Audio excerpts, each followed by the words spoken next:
Good morning, students. Yesterday we discussed the systems or the types of the exchange rate. So in that topic we had discussed the fixed exchange rate system, its merits and demerits, and flexible exchange rate system. So the flexible exchange rate system is the rate system which depends upon the forces of the demand and the supply of the foreign exchange. So today we will discuss that how we can determine the flexible exchange rate or maybe the equilibrium exchange rate. So before understanding the equilibrium exchange rate, first of all we have to understand the sources of the demand or the demand curve of the foreign exchange and the supply curve of the foreign exchange. So the value of the currency of each country in terms of other currency depends upon the demand for and supply of their currencies. So the theory of the determination of rate of exchange is the demand and the supply theory. Okay, so according to this theory, the rate of exchange of a country's currency is determined by the demand and the supply of the foreign exchange. Now, first of all, we have to understand sources of demand for foreign exchange. That means payment in foreign exchange causes demand for foreign exchange. So foreign exchange is demanded by the domestic residents for the following reasons. First, we want the foreign exchange to purchase goods and services from the foreign countries. Second, we demand for the foreign exchange to purchase the financial assets in the foreign country. What are financial assets? Just like if we want to invest in the bonds or in the equity shares in the foreign country, so for that also we want the foreign exchange. So third thing, we want foreign exchange to send gifts and the grants to abroad, or you can say for the transfer payments we want. Fourth, we demanded for the foreign exchange to make payments of the international trade. That means if we are importing, so then we have to do the payments. Another thing, to make the payments for the international loans also. If we have taken the loan, so for the repayment we want the foreign exchange. And to undertake the foreign tours also, for the tourism purpose also we demanded the foreign exchange. So now basic thing, for the demand of the foreign exchange, there is an inverse relationship between price of foreign exchange and demand of foreign exchange. That means when exchange rate rises, demand for the foreign exchange falls, and vice versa also. So that is why demand curve for the foreign exchange becomes downward sloping, and this is due to the fact that rise in the price of the foreign exchange rate will increase the rupee cost of the foreign goods, which makes them more expensive. So as a result, imports will fall. That means here you can see, if the initial rate of exchange is rupees 50 and the demand was OQ, and if the rate of exchange increases from 1 rupee equals to $50 to 1 rupee equals to 60, $1 equals to 60 rupees, then the import will be costly and the quantity will be reduced from OQ to OQ1. That means now the Indians, earlier they were paying for $1 equals to 50 rupees, but now they have to pay for the $1 equals to 60 rupees. So automatically the demand will reduce.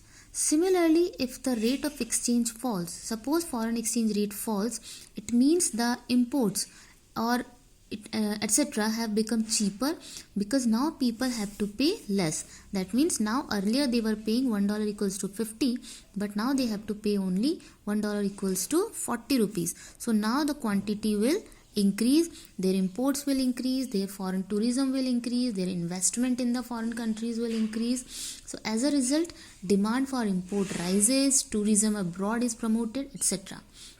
So this leads to increase in demand for foreign exchange. And similarly, if exchange rate rises, the demand for foreign exchange falls. So there is an inverse relationship between the price of exchange rate and demand for the exchange rate. That means if initial rate of exchange is $1 equals to 50 rupees, so on that time Indians are demanding OQ quantity. If rate of exchange increases from OR to OR1, that means now the rate of exchange, that means now the imports are costly for them. to investment in the foreign countries are costly, tourisms are costly, so that will be, so the quantity will be reduced by Indians. Similarly, if the rate of exchange reduces, so imports will be cheaper for them, tourism abroad is also cheaper for them. So it shows a negative relationship. Now we will start the sources of supply. Now, supply of the foreign exchange comes from the foreigners who make us payment in the foreign exchange for different purposes.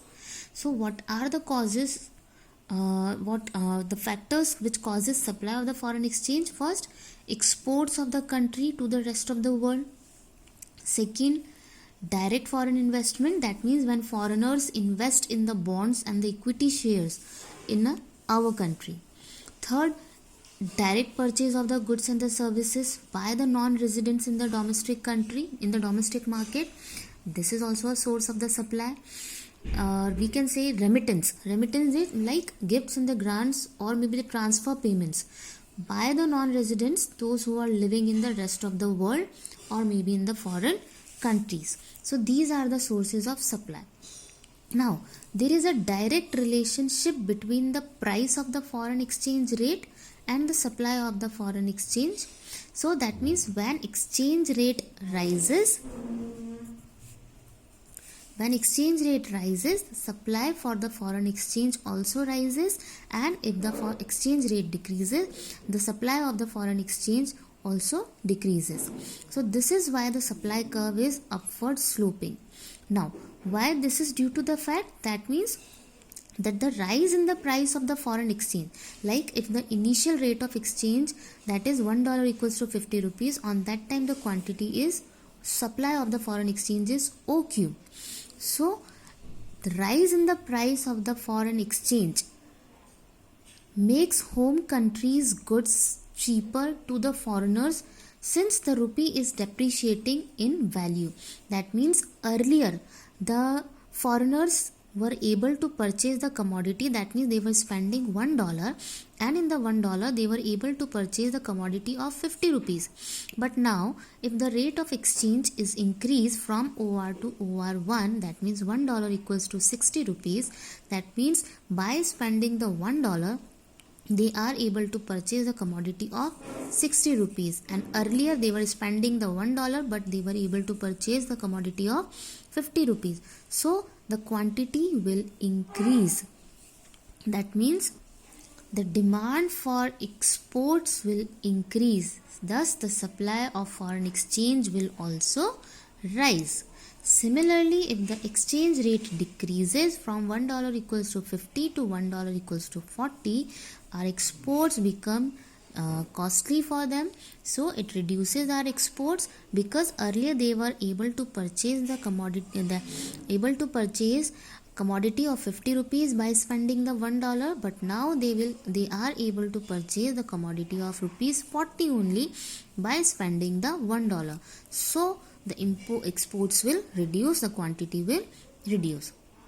In this way we can say that there is a direct relationship between the price of the foreign exchange rate and the supply of the foreign exchange. So after learning the demand curve and the supply curve, now we will discuss the equilibrium exchange rate. Equilibrium exchange rate is determined at point where demand and supply of the foreign exchange are equal, where both the curves are intersecting. That means intersection of demand and the supply curves of the foreign exchange determines the equilibrium exchange rate of foreign currency. So in this diagram, demand curve and the supply curve of the dollar or maybe foreign exchange intersect each other at the point E, which implies that at the exchange rate of OR, quantity demanded or maybe the quantity supplied is equal to OQ. So the equilibrium exchange rate is OR and the quantity is OQ. If the exchange rate rises from OR to OR1, then the supply you can see, then the supply of the foreign exchange is R1N, which exceed its demand R1M. This much is the demand, but the supply is more, R1N. That means supply exceeds its demand. So supply being more than demand by an amount equivalent to Mn. This much supply is exceeding the demand. So supply being more than demand, which brings the rate of exchange again to OR. Similarly, if the rate of exchange falls to OR2, then the demand for the foreign exchange would be more than its supply by an amount equivalent to AB.